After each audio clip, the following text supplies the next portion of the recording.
Hi guys, welcome back to another video. This time I've come prepared. I've got some new sound. It's an aperture lav mic, and I would please like to get your feedback on that. But right, so let's chat a little bit about what I've got here today.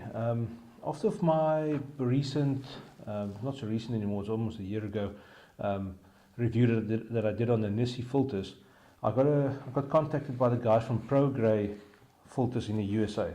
Now they do graduated filters, very similar to the Lees and the ND filters and the likes, and they wanted me to review their system for them as well, based on the same kind of principles as what I did with the ND. So let's quickly have a look at the product. I've got my Canon 6D here with my 17-40 f4L lens, which is my workhorse combination for my landscapes. So let's quickly chat about these filters. They are resin filters, similar to your Lees. They're not glass. The ND filters are glass filters, and I particularly didn't like them very much because they were quite a bit colder in the image. Plus, they did not have the same stopping power as the Lee. So, for instance, a 3-stop soft graduation filter from Lee would have been about a stop lighter on the ND filters.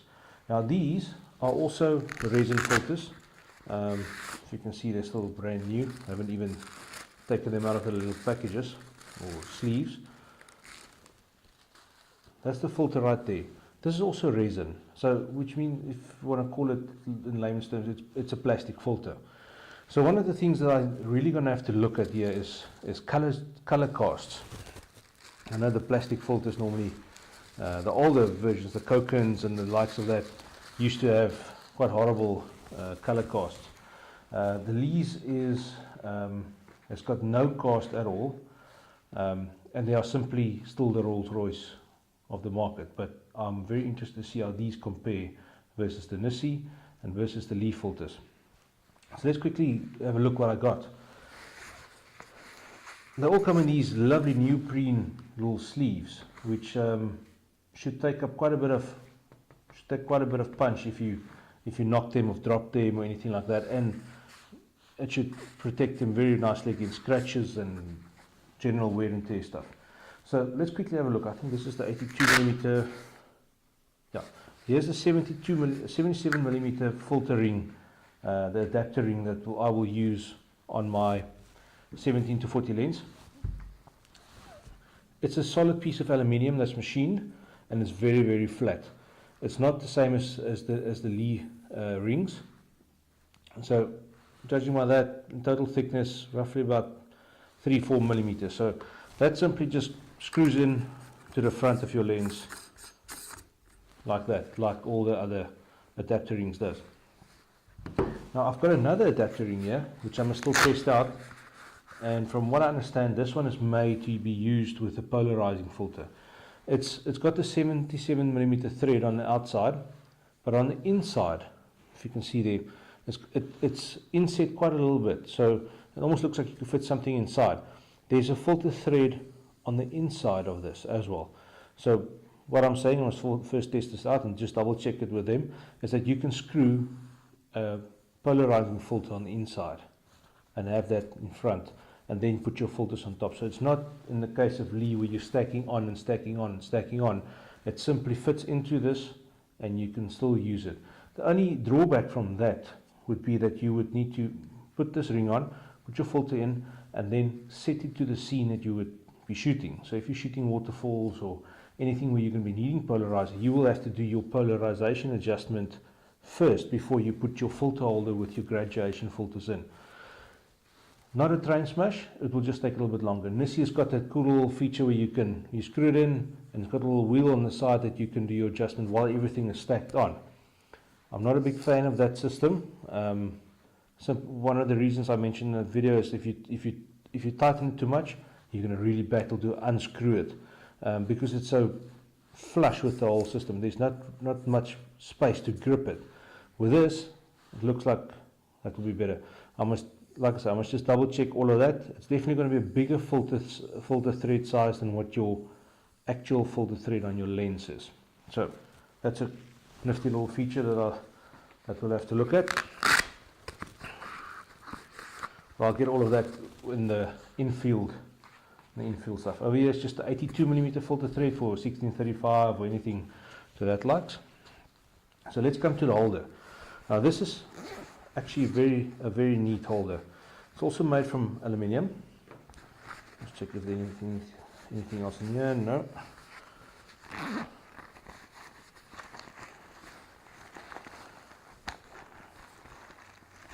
And this is what's making it interesting versus the Lees and the Nissi filter. The Nissi filter comes standard with 3 slots on the filter itself.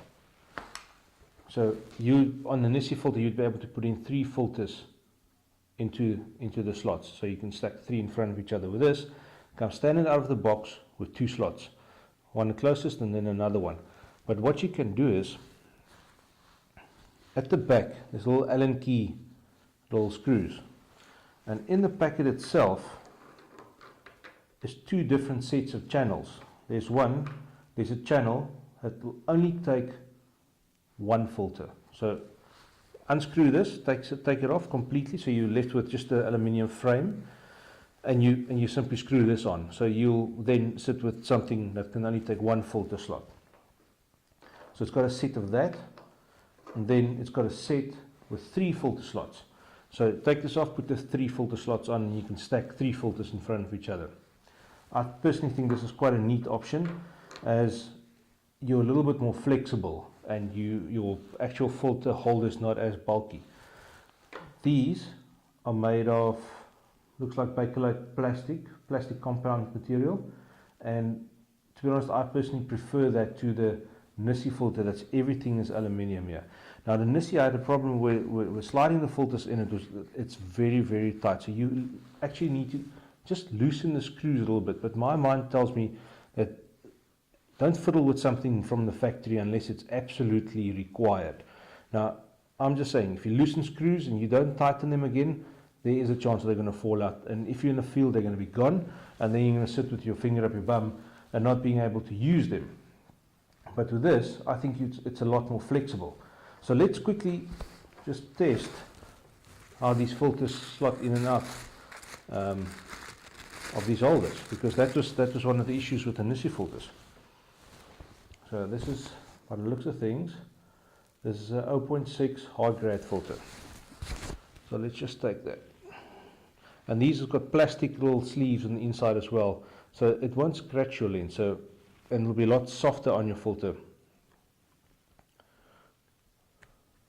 Oh, that's beautiful. Slots in nicely, it moves nicely. So let's quickly fix that to the camera and just see how much effort that will require to get in. Okay, so before we fix it, let's just quickly have a chat about this. It's not the same kind of mechanism as that you would see on the other ones, where it's like either a little pin that you pull up or pull to the side, and it's got a little spring inside that extends or compresses, and as soon as you put it on, you just let it go and it clicks into place. This one's got a completely different system. It's got a little screw knob at the back here that you untighten. There's a spring inside, but it's a little rubber grommet as well. So from the factory it will be open as such. So, and by the looks of things, that the part of the screw goes closest to the camera, to facing the photographer, that hooks over, and then the bottom one hooks on as well. So now you simply tighten that, and there's your filter holder in place. Now what's nice about this is you can tighten it really tight, which means your filter holder will roughly stay in one place. Okay, let's just tighten that ring a bit. Okay, so the ring is tightened, so now it doesn't move. So if you're going to be shooting in the same position your whole shoot, that's it. You're going to keep it there. It's tight. But if you're going to be chopping and changing between landscape and portrait orientation, you simply give it a little bit twist to the left, so it's loosened. It's still on the holder. But you can play with that tension while you're busy shooting. So now you can adjust your filters either for portrait or for landscape, and it's out of the way. You can't knock your filter against and scratch it by accident. I actually think this is a very neat little patent it's got here. but I like the feature where you can simply lock it into place. So it can't be, you can't accidentally knock it, especially if you're shooting stuff like time lapses and video, where if you accidentally knock the filter holder, it might twist out of position. So I actually quite like that. Right, so now that that's on there, let's quickly have a look and see how difficult it is to slot the filter in.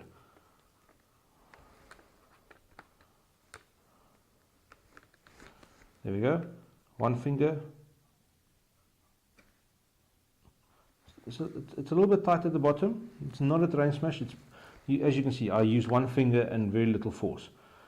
Pulling it out, you're going to need a bit more force there, but looks like just that bottom screw might need to be loosened a tad, but we'll see. That was the one closest to the camera. Let's use the front one. That one goes in better, definitely better. So just simply one finger, pressing it down with that. Okay, that looks quite cool. Right, and there you have it. It is a little bit bigger than what the Lee filter is. This is a 100mm system as well, so your filters will fit your Lee holders, and vice versa, your Lee filters should fit in here perfectly without any issues. So I will also test that in the field completely for you. So let's just remove that. So that's it. A very solidly built filter holder, complete machined aluminium backing, and then the front is the plastic Bakelite plastic compound that it's made from. So there you go, filter off. Right, so let's quickly have a look at the filters I've got here and have a quick chat about them. I'm just sticking them back in the sleeves until I actually go shoot.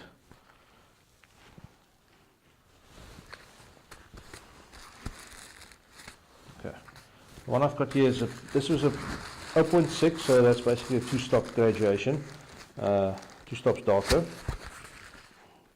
And that's a hard grade one that I've got. There's a 0.3, which is a 1-stop hard graduation. That's one. These two they send extra from here. I'm not a big fan of the hard graduation filters because you need a definitive horizon line to be able to use them effectively. And then these are the ones I'm quite excited about. It's a 0.3, 0.6, and 0.9 soft grade filter. These are what I use in my Lee filters, and 90% of the time it will be, 99% of the time it will be 0.6 or 0.9 soft grade filter I will use, or the two of them together, depending on what my light is doing. The 0.3 I use every now and again, not as often as I would have thought, but these two are simply workhorses, 0.6 and 0.9, so that's very important for me. And that's why I'm keen to see what these will do. And obviously you can use them together. If you're shooting seascapes and we've got a definitive horizon line, you can use a hard grade and soft grades together. So then the other one is the 10-stop long exposure filter, or call it the big stopper if you want to call it that. And there it is. Solid ND filter, 10 stops. All the lettering and all the resin filters, all the actual markings on the filter, like the name and what filter it is molded into the actual filter itself. It's not like the Lee ones are laser printed. The Nissi ones were printed on, but they come off. It's not a great product. I'm not very impressed with them. But with this, you can see it's laser cut into the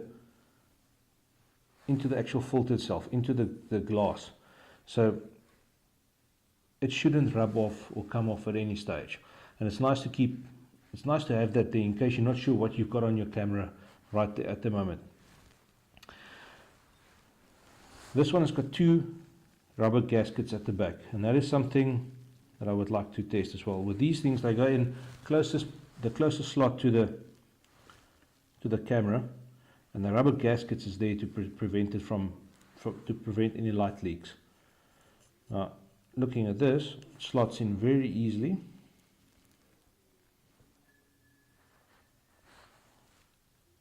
It looks like everything is sealed off perfectly. I can't see any light coming in. Can't see anything at all coming in. So that will also have to be tested once I'm shooting with it. But something about the leaf filters. Leaf filters are my big stop I've been using for some time now, and everything is still hunky-dory on it. The NISI filters I shot with a couple of times, and the main thing with the NISI filter is the color rendition on the NISI versus the Lee is amazing. The long exposure filter is stunning on that. However, I didn't shoot with it for a while, and I took it out I went on an outing, and when I took it out of the sleeve, these rubber gaskets simply came off. It was almost like they were stuck to the inside of the sleeve. So that was quite worrying, and that just shows you it's not the best quality product out there. Now this we'll have to check. Will the glue keep? Will the glue disintegrate? What will happen with it? And to be honest, I haven't even used that one a fifth of the times that I've used my Lee big stop, and my Lee is 100% nothing wrong with it. So if Progrey can stand up to that abuse, fantastic news. Now one of the things that will need to be looked at with this filter is obviously color rendition. The long exposure filters will have color cast on them. Only thing that we'll need to check is how much color cast it is, and is it easy to correct. The leaf filter is pretty easy to correct in post-production. Generally it's just simply a white balance adjustment that you will have to do, and everything will be back to the way you saw it. The NISI filter is a lot warmer. It's got a lot more truer color coming from the actual images. So to me it would be very interesting to see what this one does versus the Lee and the NISI, and I'm going to try and shoot all three of them in the same go. One thing that was a problem with me on the NISI filters that I haven't had on the Lees yet, and I'm also keen to check, but I don't think it's going to be a problem on these, is that the NISI filter scratched on the very first outing, and I wasn't too impressed with that. And I personally think there's two reasons why it's scratched. First reason is that it's the polarizing, the adjustable polarizer that goes on the inside of the filter holder. I think the filters might have scratched against that, because I didn't turn it in full way, like I said, because it's just a bitch to turn out once it's tightened completely. So I think they might have scratched against that. But then again, I don't know why it did, because it shouldn't just simply scratch on your very first outing. Because these are resin, I think that they will definitely be harder to scratch than what the glass was. The glass itself, the material, there's nothing wrong with the material, but the NISI filter's got an anti-reflective coating, similar to what you get on glasses, on reading glasses. And it's that coating that's scratched. And now those filters are unusable if you're shooting against the sun, because you're going to get a flare on them. If you're shooting with the light, we'll still use them. I was just so put off that was the last time that I physically used them, was that one morning. Another nice thing about these filters is they've got beautiful rounded edges. Now the Lee's also got rounded edges, but not as distinctive round as this. And this will also definitely help a lot with slotting it in and out of your filter holder. And here at the bottom you can see where the actual name and the everything of the filter. This is the Aurora GND, which is a graduated natural density filter. This is 0.9 soft. So everything is there. What filter it is, what the graduation is, and it's a soft grade. It's not a hard grade. And the name Progrey with the logo, obviously. And I like that. It's nice. And those are cosmetic things. The proof is in the images. So I think let me get out into the field, get these filters tested the way they should be tested, shoot the crap out of them and see what images I get. The images I see online on their website and the stuff that Progrey has sent me is really nice. But I need to physically see, and like I did with the NISI, I'm going to do a full video recording of the actual difference between the filter sliding in the Lee filters, the NISI filters, and the Progrey filters, so you'll be able to see the live as it is happening and the effects, what they do. So let's get out in the field. See you now. Hi guys, I'm back in the field here now. We're going to do a quick test on these Progrey filters and see what they're doing. What I've got in at the moment on this camera is I've got my 0.9 soft grade and 0.6 soft grade, which is basically my standard workhorse setup that I use for when I'm shooting landscapes.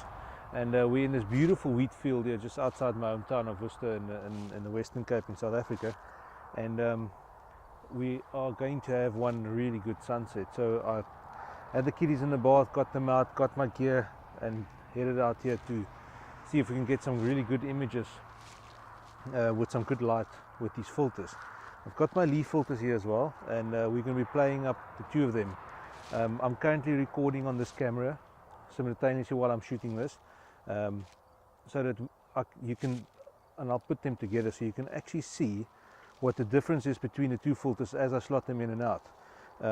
That's one of the main things that I will need to check with these filters. And on the weekend I had a shoot and I used them, and I was really pleasantly surprised with the results.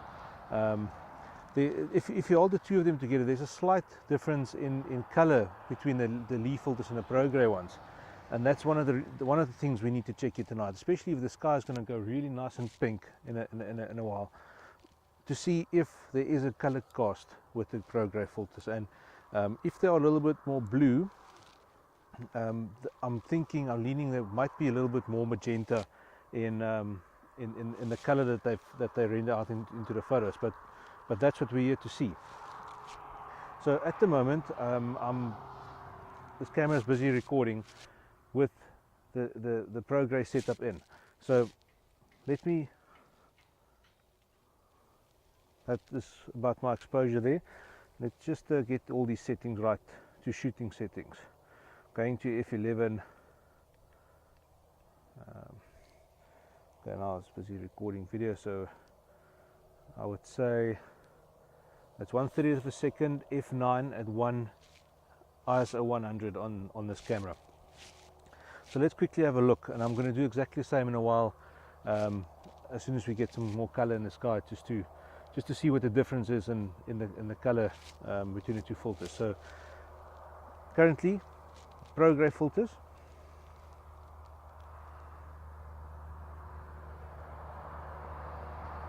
And there you can see the effect it gives if you slide the filters out. It really stops down that sky really nicely, and brings a lot of contrast in that mountain range. So let's just put them back in so you can see.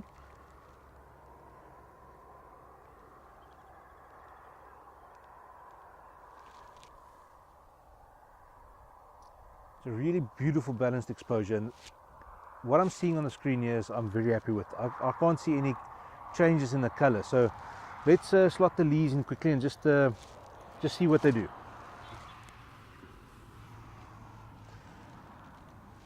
You guys must just please excuse this. I'm quite close to a busy road, so you might get some ambient noise of the cars traveling by.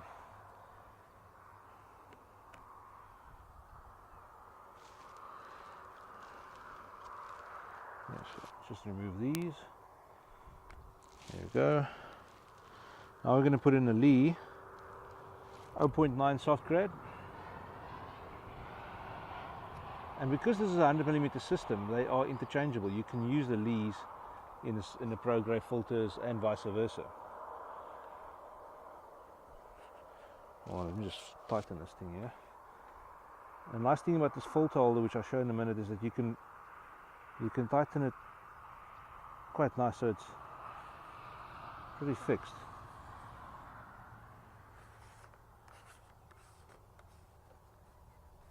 Well, that's my adapter ring screwing out. Just sort that out quickly. That's something you need to keep in mind. If you tighten that quite a bit and you decide to adjust the angle, you might loosen your adapter ring. So just keep that in mind, guys.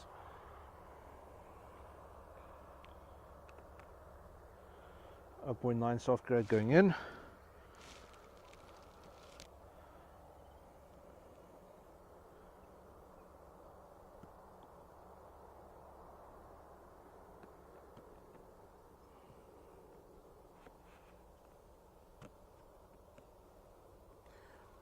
That's 0.6 going in. And to me, I honestly can't see a difference in the exposures on the back of the camera. It's set to auto white balance. I must probably have to take a closer look on the computer screen to see a difference, but we'll have a look at that once we've got the images up and we're working on them and we want to edit them. So, but for now, honestly, between the Lees and the Progrys, no difference whatsoever on the back of the camera. So proof again is going to be in the pudding as soon as we've got light in these clouds, some beautiful color in the clouds, and I've got some stills coming in from that. But in the meantime, all good to go.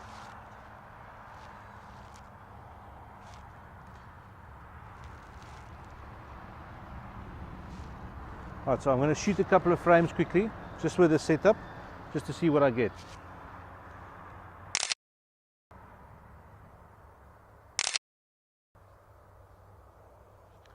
There we go, I shot 2 frames with the Lee filters in. Let's slot the Lees back out and put the Progrys in and just get another shot.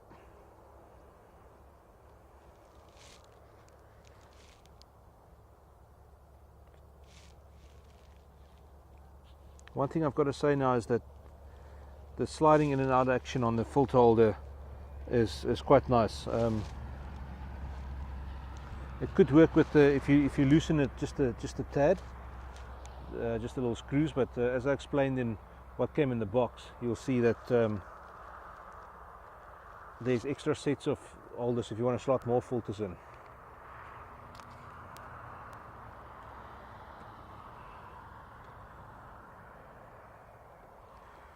Okay, that's the Progrys going back in.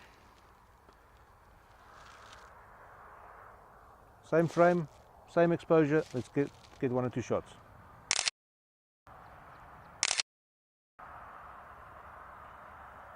There we go, beautiful light.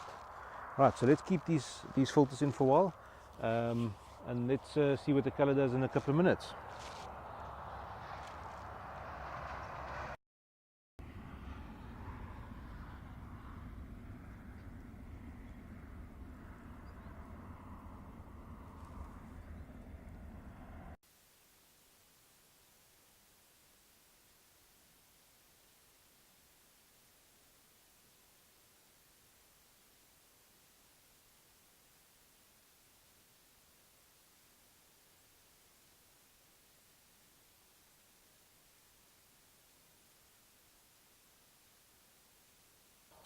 The light is busy changing now quite fast. As you can see, all the light's gone off the wheat in the foreground, which actually a pity. This wheat is really beautiful when it's you've got light on it. As you can, all these little hairs, they just glow in the sun. And got a couple of images like that, so I'll put them in. I'll show them to you guys when I do the on-screen image reviews.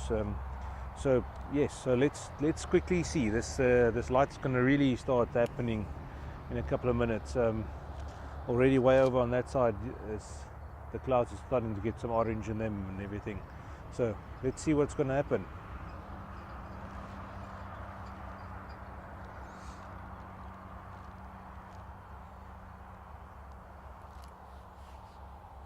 I really hope we get some really beautiful pink skies tonight.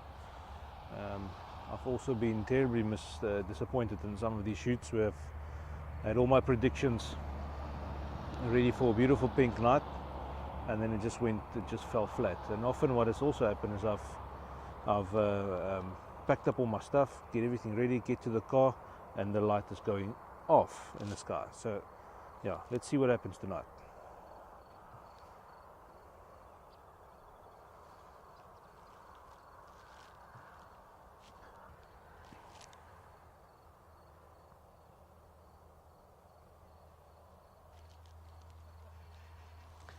Currently recording this video with the filters on at 1/30th of a second, because that's the slowest I can go at the moment with the video, at f4.5,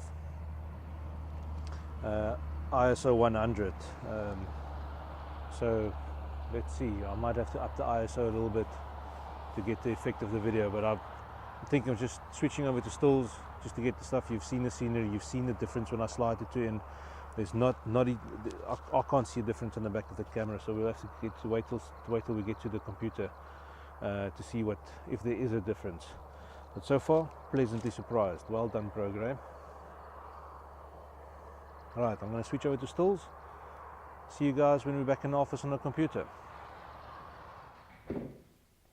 Right guys, I'm back in front of the computer looking at these images of the Progrey filter. So, right, I'm not going to keep you too long. Let's dive right into them. Now, all the images I'm going to be showing you here now is only the Progrey images.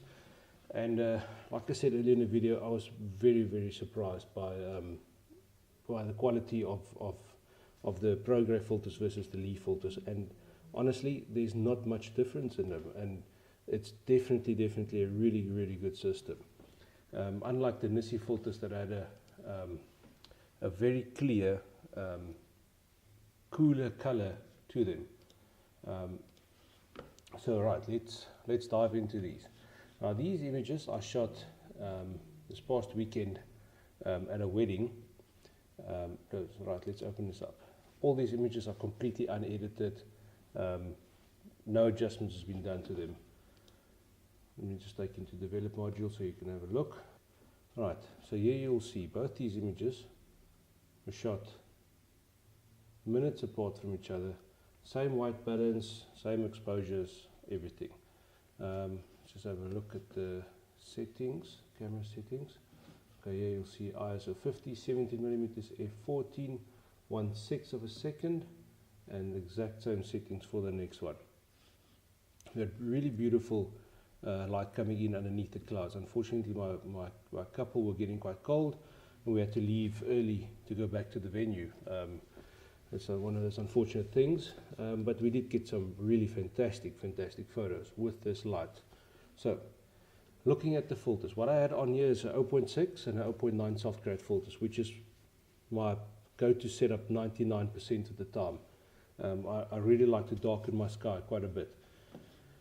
Really good light in the foreground on the grass. A little bit of movement in that.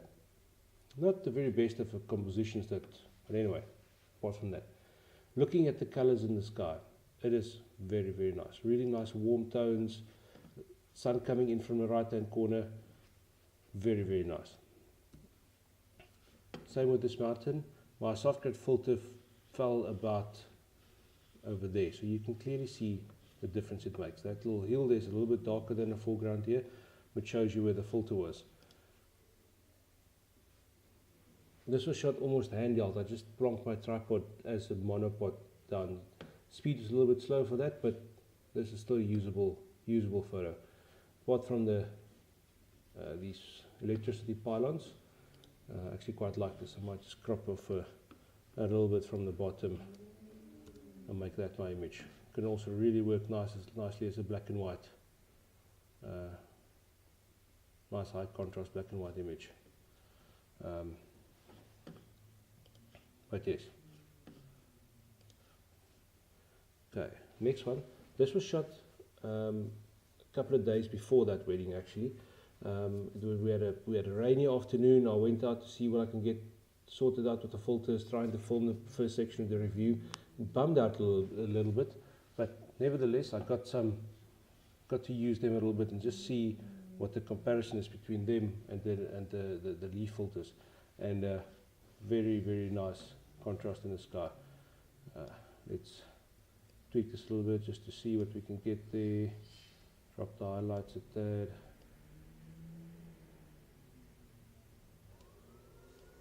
Oh no, this is very usable still. Now these are the images I was quite amped to see. These are the ones I shot the other night while I stood in a wheat field, and these I'm very happy with. The graduation on those mountains is really good. You can't see where that soft grade filter slided over. If I remember correctly, it was roughly about just over halfway down the image. Good contrast in the sky, good colors. I really like this. Definitely going to play with these. These are images I would like to have in my portfolio. So let's just have a quick tweak lift up that shadows a bit, some clarity, and add some vibrance. Very nice. Cool them down a little bit. I really like that. Very, very nice image. Can work as a black and white as well. Here's one I shot more into the sun. You can see that lovely light coming through the hair on that wheat. Same story. There is good detail in this cloud. So if you drop that highlight a little bit, you can even bring out a little bit more of that detail, which I'm very, very happy with. Which means it's doing its job and stopping down the light. This was a little bit later on. Obviously the major light is left the foreground. Let's play a little bit with this one quickly. Add the vibrance. To really get those mountains to come out. You can even add in a little grade filter in Lightroom. Bring that exposure down. Contrast. Dehaze it a slight bit and add some saturation, some warmth. Definitely usable. Beautiful, beautiful contrast in it. I love these images. Progrey, fantastic job here. These are ones I shot the other night when we went out. My friend and I, we drove up to the hill just behind our house. So a really lovely view from there. This was the best composition I could find in that moment when the sun was busy setting. You got these beautiful beams coming in underneath the clouds over the mountains in the distance. And unfortunately I had to shoot brackets. I would have had to shoot brackets irrespective of what filters I had on, because the light contrast was just so big in that area. These I will blend in manually in Photoshop, and there's one of my videos on my channel. Roughly an hour I will do that. But let's quickly have a look if I do just an automated HDR in Lightroom. It often gives you a really good idea of what the final outcome could be like. That sky's a little bit HDR-ish for me, so which saying I will have to do a manual blend on this one. But looking at this, it's got the potential to be a really nice one. Let's just merge that and just see. Here's another one I shot a couple of minutes later. Sun came in underneath the clouds and just illuminated the foreground. Some beautiful light coming in on these aloes. Really beautiful, beautiful light. A little bit of flares happening. That's not a train smash. You would expect flares if you're looking into the sun, so I actually quite like that. This image I might actually just use straight off the bat, not even blend it. I might just blend in that starburst there, but I really like this foreground and this warmth. Maybe just use a little bit of the overexposed ones for some of the shadow areas, but that's a minor. Now this is one I shot with a long exposure filter. Now with most long exposure filters, they've got a color cast to them. This one, I couldn't see anything really. I shot it in quite a warm white balance as well, 6900 Kelvin. Normally on my Lee big stopper, what I will do is I will set the in-camera white balance to 10,000 Kelvin, just to get a better idea, because it's so cold. In shooting this, it was actually quite dark already at this stage. There wasn't that really cold cast to the images that I see in the Lee filter, so I'm actually very impressed with that. I've edited this one, but this is the raw untouched file. You can see ISO 200, 71 seconds, so just over a minute. So let's just increase the exposure, but you can, unfortunately there wasn't a lot of movement in the clouds, but I did get some streaks, so that's all working. It's cutting down the light as it should. Now something I did notice, and I think it was my own fault, I don't know what I did, I picked up scratches, small tiny little scratches on my my 0.9 and 0.6 soft grade filter, and I think it might have been at one stage while I was putting this filter in, I had the two of them in my hand. It might have been, because it was very windy, there might have been some dust particles or small little grit on them, and when I put the two of them together, they might have just scratched a little bit. It's one of those unfortunate things that could happen with any filter, and you'll have a look here. Here I was shooting right into the sun, and there's no definitive scratch flares on the, you'll see, if you're shooting into the light with a filter, you will see those scratches. They will just flare up like you can't believe, and it's a freaking pain in the ass. But on this one, you will see here by the lights, there's a little bit of haziness,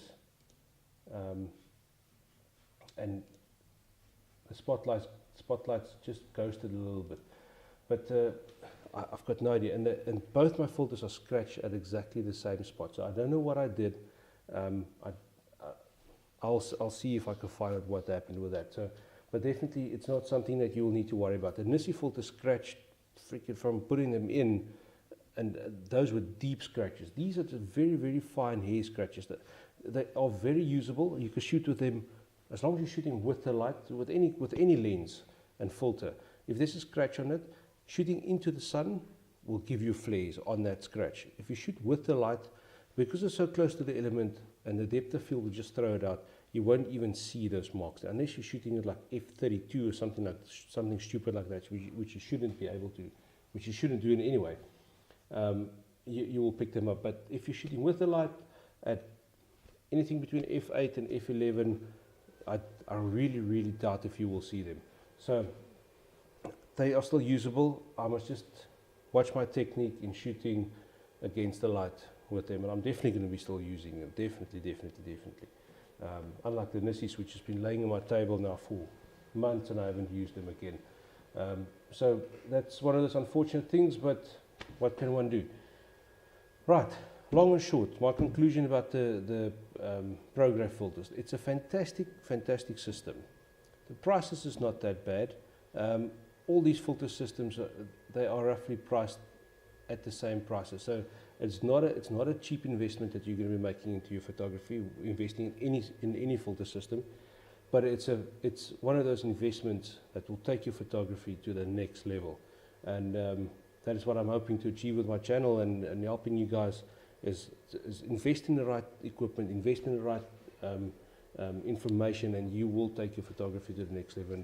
And I'll stand by Progrey in saying that it's a very, very good alternative to the Lee system. And like I said earlier, they're interchangeable. So if you've got a Lee system, or if you've got Lee filters, you can maybe pick them up second-hand or whatever. You've got the Lee filters and you want to maybe invest in a Progrey holder or vice versa, you can do that. They all are all interchangeable. And with the new super wide angle lenses, they've got the 150mm systems as well. So definitely look at them. I'll link them in at the bottom. I hope this was informative for you guys.